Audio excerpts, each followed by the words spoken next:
Hello and welcome to the Fundraising Superheroes podcast, a video podcast this week. We're dedicated to celebrating nonprofit organizations and all the people that work to make the world a better place. As always, I'm your host, Sabrina, and this show is brought to you by Donor Engine, an all-in-one nonprofit management software built to help you manage your volunteers, team, donor data. You can visit donorengine.com to learn more. So volunteers are the backbone of any organization. They give their time and expertise to help move your mission forward, especially during the pandemic. People are joining together to help each other. We're seeing people donate their sewing skills, donate their time, offering to run errands for the elderly who are at high risk. The culture of giving is going strong and people are eager to lend a helping hand. But as organizations slowly begin to open their doors, there's still a lot to talk about surrounding volunteer coordination. How can nonprofits be more efficient and effective with their volunteer management? If this is something on your mind, then you're in luck because we have Lori Gotlieb joining us on the show today. Lori is not just a volunteer consultant, she is the volunteer consultant. Lori is a contributing author to the Volunteer Management Handbook, 2nd edition, as well as having numerous articles published in both print and online. She was a recipient of the Linda Buchanan Award for Excellence in Volunteer Management. In addition to all of the above, she also built and taught Humber's volunteer management and leadership programs. You guys are going to get some good information today. Lori continues to push the boundaries of traditional volunteer management through writing and teaching, so I am so thrilled to have her on the show. Thank you, Lori, for being here. Thanks, Sabrina. I'm happy to be here. So this pandemic has been going on for about 3 months now. What has surprised you about the way nonprofits has been managing their volunteers during this time? So my first thought is how quickly the volunteer programs have been able to move.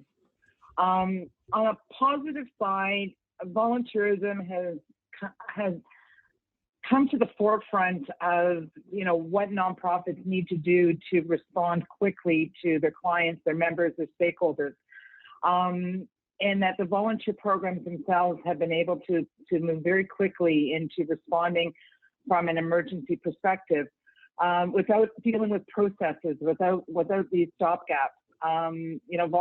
Volunteers and volunteer programs now have that kind of lens to it that people are looking at it. There's new rules that are happening that hadn't happened before. Every week I see something different in terms of how volunteers are getting involved, whether that's organically, where you have a community group that has formed a Facebook page and it's just people helping people volunteering wise, or whether it's organizations that have flipped to look after their vulnerable populations by moving from, in person to virtual. The reality of having new roles move so quickly has been a really positive thing because volunteer programs historically have moved at a very slow pace, very focused on risk management and processes. More people want to help. There is a huge group of people from all over the world that want to help out. And that organic volunteering is happening again. Volunteerism as a whole starts and has always started at neighbor helping neighbor. Which then grows into an organizational plant and an organizational tree and so forth. So, in terms of the positive side, there's just been a real focus on how volunteers can help out because the fact is staff weren't going into the office. When organizations closed up, in some cases, programs just stopped and staff had to focus on their own health, their own issues, especially those that are vulnerable. So they look to volunteers very quickly on how you can fill in the gaps. What can we do to make sure that our clients are safe? I myself got phone calls from my local membership, the religious membership that I belong in, just from somebody saying, "How are you?" Now, there's a negative side to what happened also, and this is the side that kind of makes me a little bit sad. People got let go, and so when volunteerism is at its highest need, volunteer coordinators were laid off. And, I'll do this. I don't get it, right? I don't think I ever will.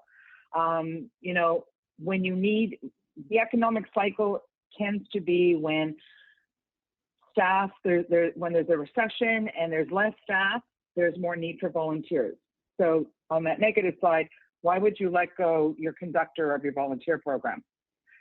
The other problem, the other issue that came up is ways to engage with volunteers that keep them involved, keep them engaged, because there are a lot of volunteers that couldn't go into their organizations anymore.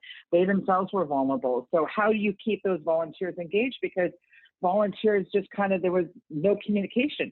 You went from volunteering to hearing, radio silence. So that was a bit of an issue. And the concern that there's going to be a second wave and what that's going to look like. So we may have volunteers that don't want to return.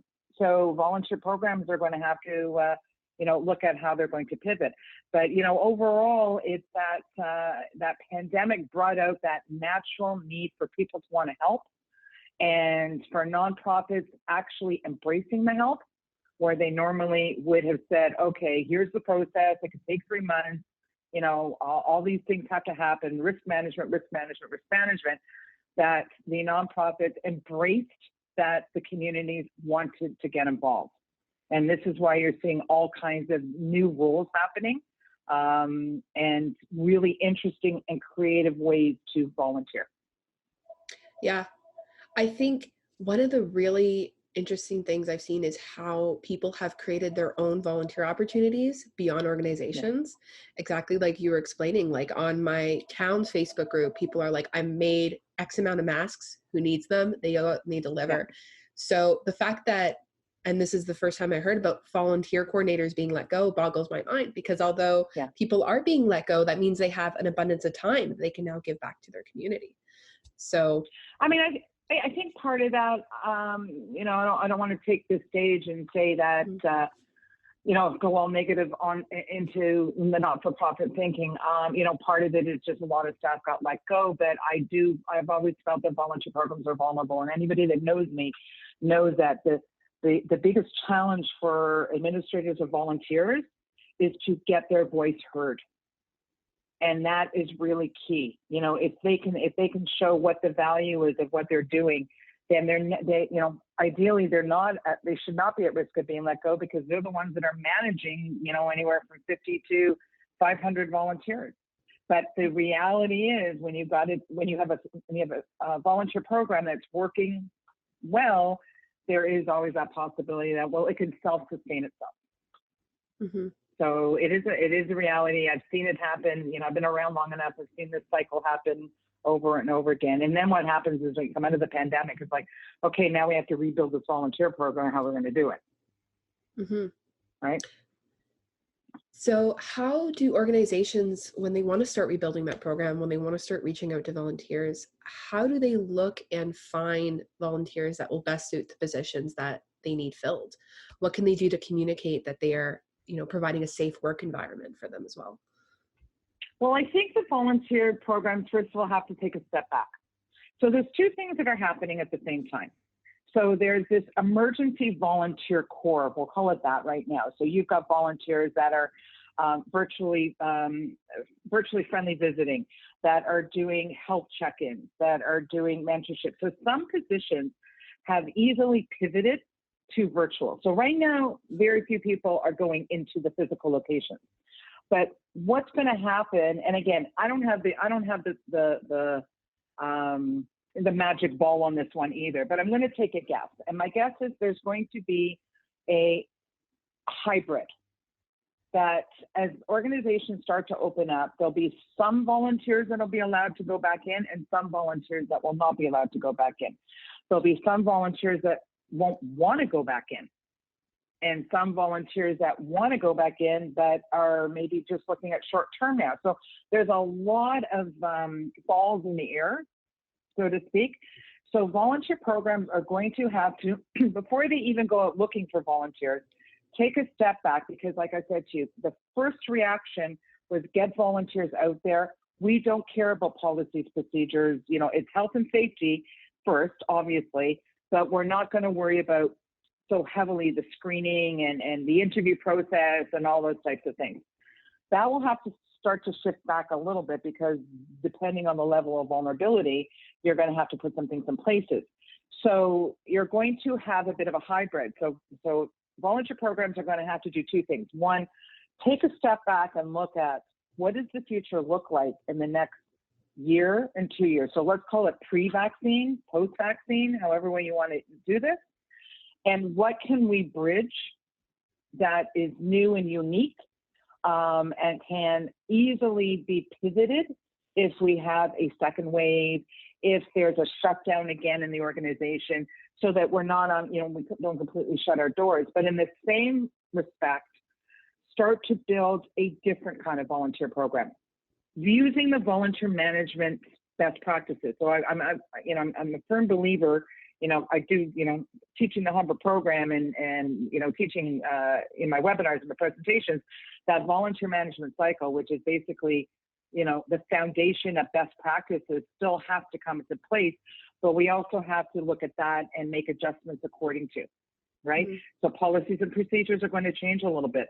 Health and safety, those are going to follow from the top down. So, we always in volunteer programs look at risk. So we are in a good position in terms of always weighing risk benefits. Trained administrators or volunteers know to do that. Where you get into the difficult side is exactly what you said at the beginning. These organic groups. So they're great in the short term, right? But as they grow and as things become a little bit more long term, that organic group of community helping community is going to have to look at the risk factors too, because at some point somebody may take advantage of something, or they may, do something they're not supposed to be doing. So that's why these organic community organizations helping community organizations don't really look at the risk factors, because they're looking at the benefit factors, where the volunteer programs are going to have to weigh both and build almost like a two-tiered volunteer program. There's new ways to engage volunteers. There's so much. I'm so excited in some ways as to the ways people can volunteer. The technology has given us a step up that organizations have always fought. So I know in the many years that I've worked in running volunteer programs, one of the biggest challenges has been technology, because not-for-profits don't really invest in the technology side. They're limited budgets. Well, now there's the flip. So we're going to have to look at how technology works better for us, better for volunteer programs, better communication between volunteers and staff, volunteers to volunteers, volunteers to clients. So I think there's a lot of really interesting positions that can happen, including skills development, skills teaching. So I think there's a lot of potentially fantastic volunteer positions that are going to grow naturally out of this. High-skilled volunteer positions that we didn't have access to before. Things such as, like I mentioned before, check-ins, virtual check-ins, virtual friendships, opportunities to learn skills from volunteers that you couldn't do before, because either there was no space in the building, or they didn't have the resources or the tools to do that. Like even special events are going virtual, and volunteers are starting to get engaged in that, because that's a big issue. The fundraising, as you know, is going to have a huge shift in how those programs are run. And I'm seeing some really interesting things that are starting to happen. There's going to be a need for flexibility. So the program and the organization are going to have to be a little bit more flexible. There needs to be a way to engage students in a better way, because over the next couple of years, students are going to do this hybrid kind of learning. So there's some opportunities to do that. But we're going to have to look at risks, but look at it quickly. Mm-hmm. The volunteer programs and the administrators of volunteers are going to have to figure out ways to get to the table, to be creative, and they're going to be the seed of creativity. I think that a successful volunteer program in the new normal is going to be where volunteers and volunteer management staff are coming up with creative ways to engage their stakeholders in a fast-moving environment. Mm-hmm. So do you think instead of volunteer programs being kind of like the volunteer coordinator and then the volunteers, like a pyramid, it's going to be more of a collaborative model? So like the volunteers are almost helping the coordinators find positions for them. So they're like, I have these skills, let me do this. Yep. So I've always been a huge advocate for volunteer programs working with volunteers to help them run better programs. And that is always, it's an interesting question that you pose, because there's always been this kind of pyramid thinking where what happens is the volunteer coordinator is so overworked and doesn't have time to actually build that creative side of them. They're so busy in process. So you make a good point, and I've always been a huge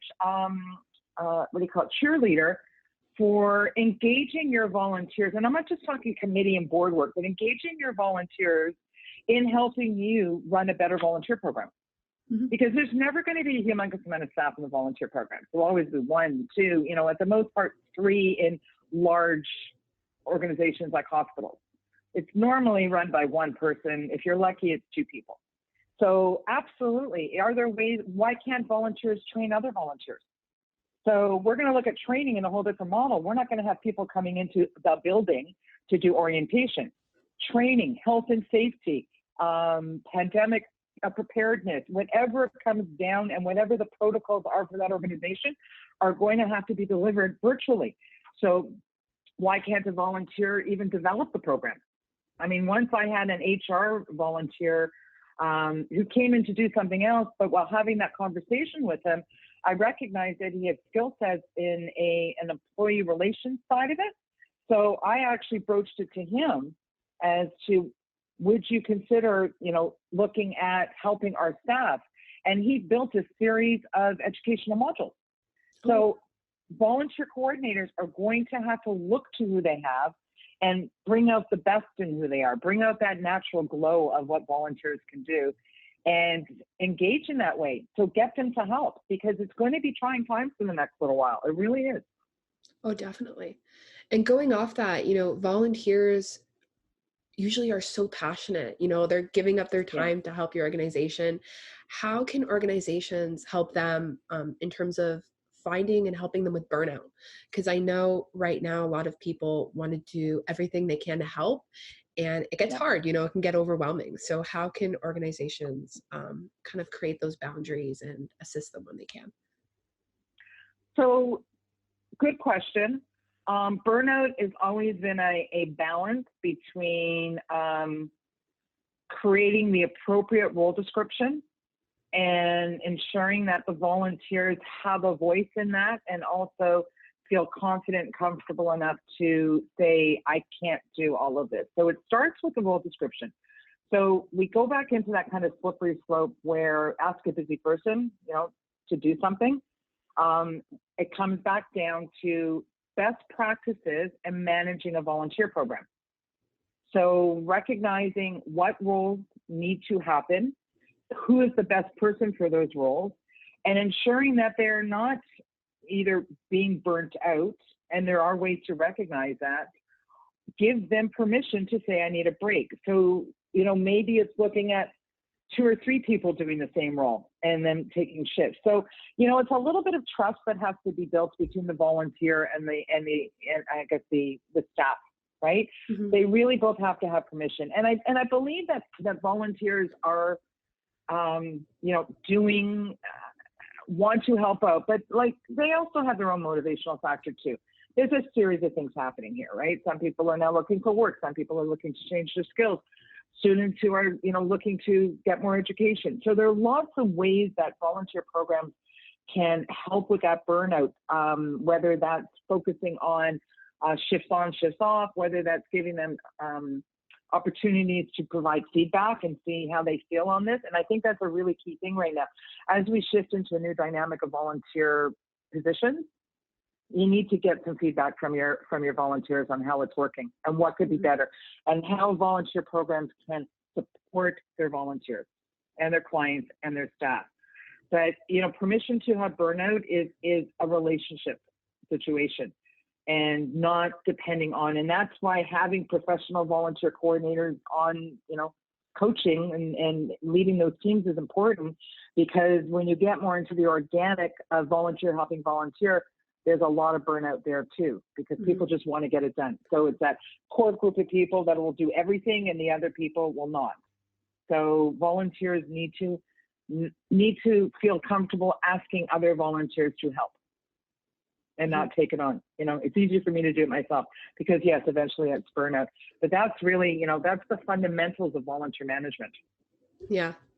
It's really having I mean? that collaborative model and, building Yeah. a relationship. Yeah. And where does social media fit into this also? So that's a big piece that needs to be, rethunk, repurposed, innovative, is how our volunteer program is going to use social media in the right way. Mm-hmm. Right? So that, because what's happening now, we're also getting social media overload, right? Mm-hmm.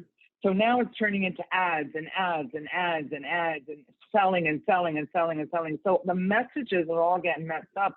If you look at your Facebook page now, how do you get out what you need to get out in terms of recruitment, in terms of messaging and communication? And it's the same thing with volunteer, those organizational websites, both for fundraising and for volunteering, is looking at how they can be used as positive recruiters or helping with the matching process.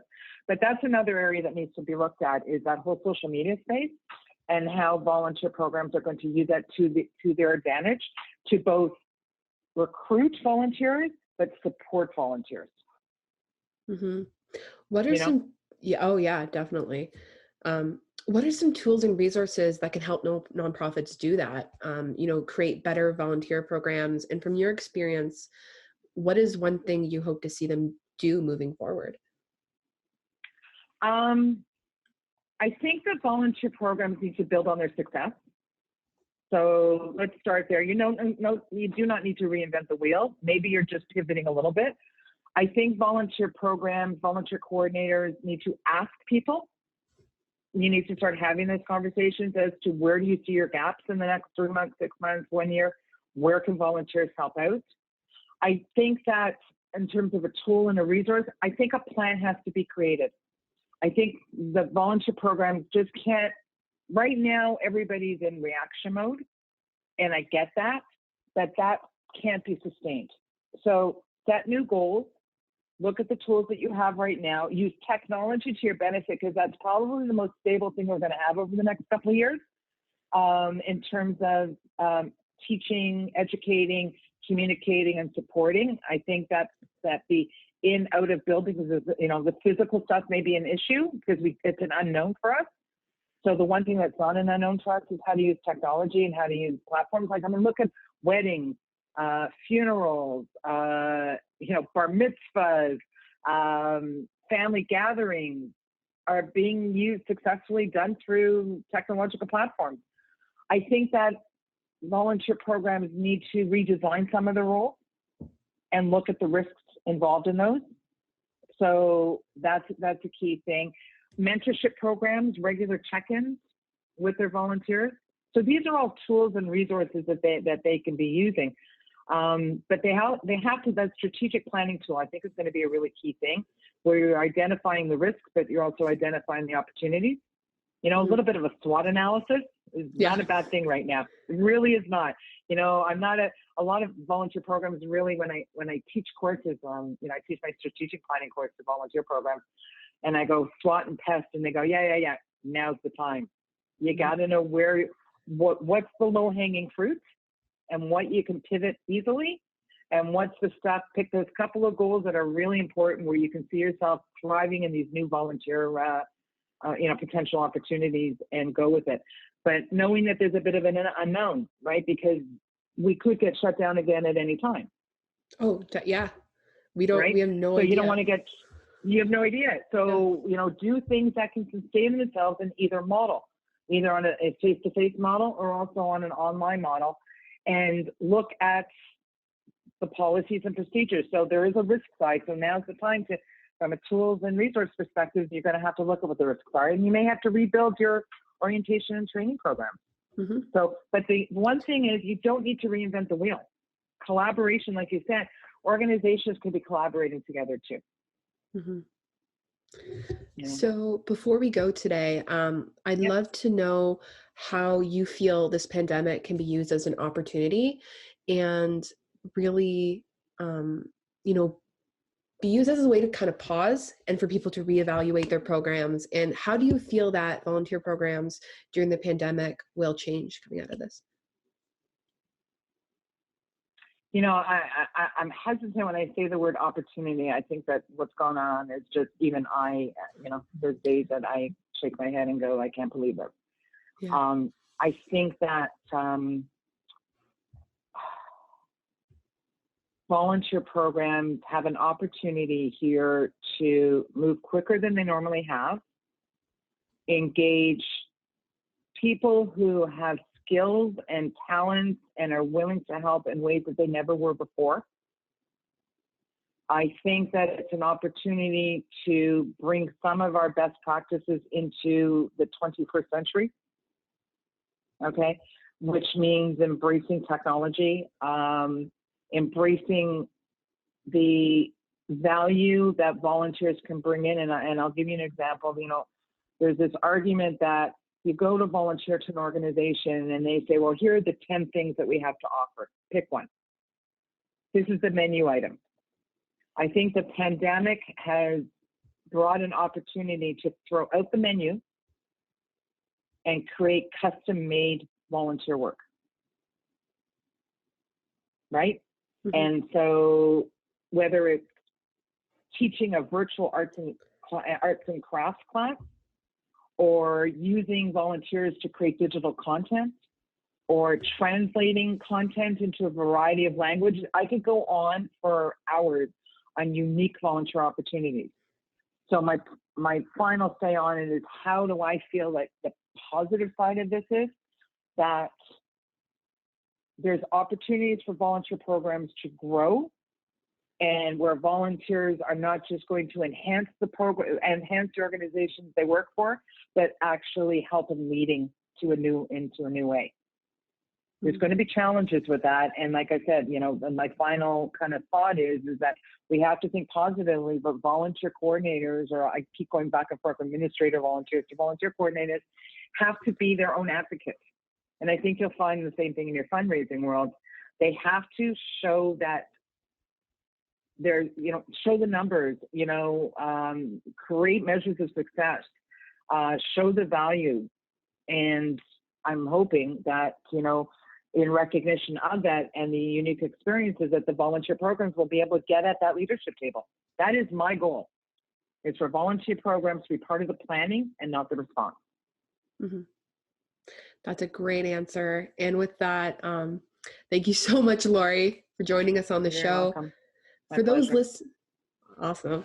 For those listening, Lori has a ton of webinars and resources available for you to learn more about volunteer management. I cannot stress enough, if you are looking to improve your volunteer programs, you need to check these out. She will be presenting at the 2020 Volunteer Management Hybrid Conference, and that is running October 20th to 21st this year. All of that is linked in my description box. So if you want to learn more about that, get tickets, that's the place to go. You can also reach her at LoriGotliebConsulting.wordpress.com. Again, that is also linked in the description box for help and consulting. And thank you so much for watching, and we'll see you next time on Fundraising Superheroes.